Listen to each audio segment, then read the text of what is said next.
How's it, guys? We're back. The Pirates podcast. We are getting serious now. We're no longer doing virtual podcasts. We are finally in person. Tiger's Mall hosting us. And we don't just have me and Joe here. We brought in a Pirates legend, Innocent Maela. We're going to be chatting all things Pirates. Obviously, the massive game that we played against Sundowns yesterday. We're going to be chatting about that crazy goal that we saw. Guys, Joe, good to see you. Good to see you. And thanks to Ino for coming. He knows, like, at the club, like, he's a legend. Never did anything wrong at the club. That's why, like, people like him. So thanks, Ino, for being here today. No, thank you for having me, guys, and I'm super excited to be here. Yeah, cool, man. I think we get started first with Mackenzie. Obviously, midweek game. It was a good week for Orlando Pirates this week. I mean, we obviously got through to the semi-final of the Cup and one of our better performances. What did you make of the midweek game? Yeah, I think it was important for the team to bounce back, especially after what happened before, the Mackenzie game. But I think the way we played, the patience we showed, inside the pitch of play, I think how the team set up for that game specifically. And if you remember what happened the previous seasons with OKC in the same, Well, we don't want to remember. You don't want to remember. So I think the way we set up, the way we played, I think it was good. I think it was a confidence booster in that game. And I think overall, the way we won that match, I was highly impressed. Yeah. Man, it was brave decisions. I mean, to throw in Danson like that already in these games now, I mean, what have you made of his impact so far? Yeah, I mean, look, when you check how the team has been moving in the past few seasons, everyone gets an opportunity. Right? And it looks like if you're younger, you get an opportunity quicker. But I think he still has a lot to learn. I think the boy will grow and become and fulfill the potential that he has. But I mean, you saw the quality, you saw the goal that he scored, wonderful goal. Right. And I mean, if a young player like him can score a goal like that in a match of that magnitude, so you can just imagine when he finally reaches his potential. But he still has a long way to go, I have to be honest. But it's good that he is getting opportunities. Yeah. Because the more you play, the more you grow, the more you learn, and the more, the better you get. You become comfortable within that space. And I mean, huge potential. Yeah, we spoke about this a little bit off camera, but what has it made it so easy now with the environment in and around the club that like youngsters, I mean, over the last like 24 months, the youngsters that are coming through, we look at Mbokazi, we look at Danson, we look at all these guys. How are they coming in, like fitting in so easily? It never used to be this easy as a youngster, like with the fans, with everybody. Like, what's changed at the club? Yeah, I remember during my time when I was a youngster, you couldn't break in, you couldn't make your way into the first team. We had to go on loan or go try somewhere else. But I think now the way the club is set up, they've created an environment where everyone is welcome, and the group that they have. I was there not so long ago, and I know for a fact that the group that they have is humble guys, good human beings. The way the team is set up, there's a player induction also. It helps a lot. I think every player, a new player that comes in, he understands the history, understands what is expected of them. But I think also when you look at how things are going with the club, the love that they receive from their fans. When I joined Pirates, the first team, we were fighting, we were going through a drought. I don't know if you remember. Yeah. So everything was just hostile and reaching. But now, the happy people are back, the stadiums are full. So it makes it easier for a new player to come in and perform because you can feel the love. As soon as you sign that contract, the players in induction, already you can feel the support. People come in, people that have contributed, they're already showing you the support and giving you all the tools that you need to succeed. So I think there's a lot involved. Obviously, I can point out one or two. But yeah, I mean, so far so good, and I'm so happy when new players come in and they make an impact. It's not easy. It's not easy to join a team like Pirates, and sometimes it happens when you join a team and you have one or two games bad. You understand, but the team keeps believing in you.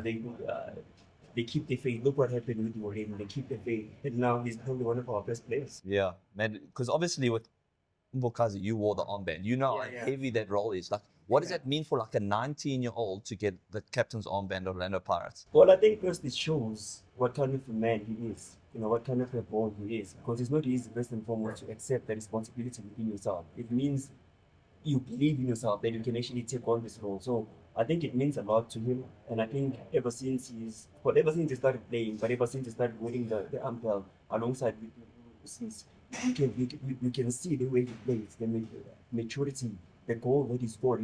It's not easy for a 19-year-old, 20-year-old to take that responsibility so far away, to believe in yourself and actually make that shot. But I think, we must not forget he's still young. We've seen amazing performances, but we must not forget he's still young. He's still gonna grow. Yeah, that is the problem with the way that he's burst into the teams. Like, you forget his age You because forget of his his age. performances. Like, Yeah. I always say, like, that first game against MC Alger when he went away, Yeah. and I was like, I could never have done that as a young Yeah. 19-year-old. Like, he went there, Yeah. first CAF trip away from home, Yeah. and it's like incredible. And since that point, he's like Bafana, Pirates He's Pirates growing captain, and growing and just growing. like you forget that how young he is. It's actually incredible. So you just ask yourself, now, if he's performing like that now, how is he going to The futures. You know, you Yeah. understand? It's just incredible. But yeah, I'm so happy for him, man. He's doing so well. So, Yeah, Mokasi, we all know, like, I'm a big fan, and, you know, like, being French, I hope he's going to play in Ligue 1 one day, so so we'll see. But going back to the week, right, and Sundowns now, like, the game we played, I don't know what you think, you know, and Mike, I actually think we were way better than Sundowns. And when you look at it, Sundowns, we had one opportunity where they scored. The rest, China was chilling, eh? Like, and it's true. So it just shows like we're really getting somewhere.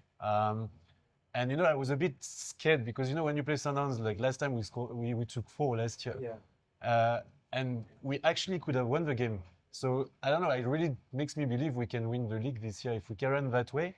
And you can see the players, they don't know what defeat is anymore. Yes, we had the little Congo trip that was 1 out of 15. But I think like the players, they do believe that now it's starting to come like a Sundowns mentality where we know we're not going to lose. You know, like Sundowns score, and we all knew we were going to equalize. Do you see what I mean? Yeah. And I think you know, because you've been a player, when you've got this mentality, you can go super far, right? No, definitely. I think like you say, the way they played that game, it gave us so much confidence because, like you say, sometimes you go into these games, not knowing what is going to happen. But for me, the way they performed, I personally believe we should have won the game easy. 100%. I think we created more chances than our opponent. I think we showed more personality inside the field of play. We struggled a lot sometimes going to the stadium, but this previous match, I think we showed more personality and we showed the team that we have grown to become. For me, I'm not gonna hide. This season, we stand a good chance of winning it. A little bit louder, yeah, a little bit louder, you know, please. Yeah. This season, we stand a good chance of winning the league. I'm not gonna lie. Yeah. I've been there for long. I know I know the squad that we have now, the depth of the squad, the quality. If only they can believe, we take it. This thing is coming back home. This thing is coming back home. Even the coach said after the game, like, let's win our games in hand and go go to number one, and see where we go. I would like us to be number one when we go to AFCON, when AFCON starts, and then we start preparing for. Yeah, that's a very important point because obviously there'll be a big break between the two. It's gonna be a big break. It's like having creases in all of us. Yeah, I'd love to know your thoughts yesterday, and I'll be the first to admit, when I first saw our lineup and our midfield against the Sundowns midfield, I was slightly worried. And speaking to a lot of Pirates fans as well, they sort of, when they saw Danson in there, they thought, okay, like, is he ready for this? Yeah. And like, I don't know, what were your initial thoughts when you saw Me that? too. I was like, geez, that's bold from Wadu because, you know, like you play against very, very good midfielders and you put this boy. And then he scores like, he's going to be goal of the season, I'm pretty sure. Well, like, he's competing with Mbokazi. that's it. But like, to show like maturity at this age and score a goal like this at his age at Loftus full, that was so cool, right? It was so cool. Also, when I saw the lineup, I was like, okay. But with me, I'm no longer surprised anymore because I'm used to these youngsters coming in and doing so well in their first few matches. But I believe they needed legs in the midfield. When you check the stats of Tanzania, when you check the stats of Mfuli, Namajan, you can see that they cover a lot of distances, and you need that when you're playing against a team that keeps the ball so well. So I could understand the thinking behind the coach. But I mean, again, you see, like Joe is saying, you see that goal and you're like, oh, the quality is just enormous. You still have Battle on the bench, you still have... Bro, like when I think about our squad, and you spoke about this, like our squad, you're saying this squad now, because I looked at that midfield and I was like, okay, that's okay. Yeah. But then I looked, okay, we've got Kwaiba on the bench, you've got talent on the bench. Then I'm standing in the box, then I check, there comes Dlamini, he's there as well. I'm like, we just got so much depth in the midfield. Like is that why you say that this season could be the one, like the squad depth? Yes, because you need that. You know, if you want to compete for the league, you really do need that composition so that no one relaxes, no one is comfortable. So that when you get an opportunity, you make sure that you grab it. And how do you grab it? You contribute. The team wins. You score goals. We progress. You know, we go deeper in tournaments in the league. We make sure that we stay winning. We keep our form. I think this squad. I mean, for me, I was there for like 10 years in the first team. When I'm telling you right now, this squad is top. Yeah. Top quality. Yeah, and then maybe something just to mention on CM. He was very good yesterday. But if he squares that ball, we'll walk away with 3 points. Yeah. But I mean, it's hard to look. I was never in the box. I don't know what decisions to make in the box. So like, obviously, as a centre back, to be there, like you saw his name in lights. Well, first and foremost, let's give him credit. Yeah. You know, for him to actually be in that position. To find yourself. 100%. But I think now when he watches the clip, he'll probably be like, I should have passed it.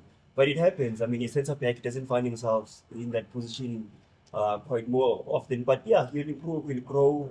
Football's crazy. Like is that if he scored the goal, then we don't say anything. We're just like, oh, what a legend! Like the best goal. You pass the ball, then the guys misses. And like, why didn't he take responsibility? 100%. But I think, I mean, the way he plays, even in Bogas, they always go forward. You ask yourself, like, where is this football thing going now? You know, in the next 4 or 5 years, are we really going to have centre backs playing anymore? Yeah. Or everyone is going to just be playing everywhere? But yeah.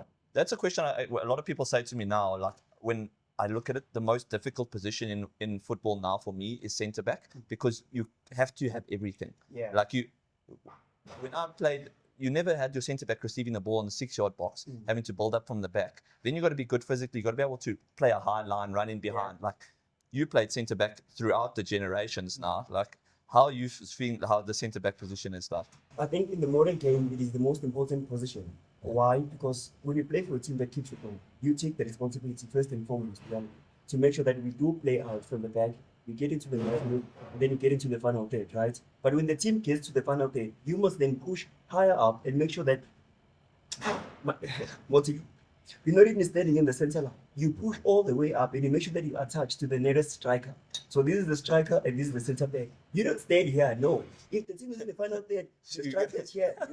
So that when anything happens, you're the first one to intercept that ball. You mentioned the space that you leave behind here. So the responsibilities are immense for that position. You must be able to turn back and run. You must be an athlete. Yeah. Every time when the team runs forward, you must be able to cover that distance again. Then you must, the forwards and the center backs, those are the two positions that are key on making sure that the team stays compact. Because if the striker doesn't drop back, the team is not compact. If the center back doesn't push and attach to the opening strike, the team is not compact. So the more compact you are, the more closer you are to the striker, the more compact you are. So it's difficult. You must be able to pass. You must be able to carry the ball. You must be able to turn and run back. You must have speed. You must be strong. You must be good aerially. But yeah, I mean, that is why centre backs are the most expensive. Joe, quickly before we end this one, do you have any insight for us on the CAF Champions League? What's happening? Are we gonna play CAF Champions League this season? I think it's gonna. Let's see how CAF reacts, right? It seems that Pirates made a complaint, but not only for the coach that might be suspended, but also some of the DRC players, they play with 2 passports. And I suspect that one of the players that came with 1 passport, he put his other passport on the team sheet. So that might be a loophole from what I understand. So hopefully it's a loophole that works. Look, I'm not gonna put my hand on it. We should have qualified on the pitch. But if the others made a mistake, and you make a mistake, you're out. It happened to Sundowns. Remember when Vita Club, they made a mistake on their players. Sundowns got back after the preliminary rounds and they won the Champions League. So I hope it's going to happen the same to us. Let's see. Yeah. Guys, thank you so much. Thank you for joining us. Guys, make sure you like and subscribe to the Pirates Podcast. And we're going to have a special episode. We're not just talking about the games from the weekend. We're going to be chatting all about Eno's career in the next episode. So make sure that you guys follow and we'll be chatting to you guys in the next one. Thank you very much. Bye.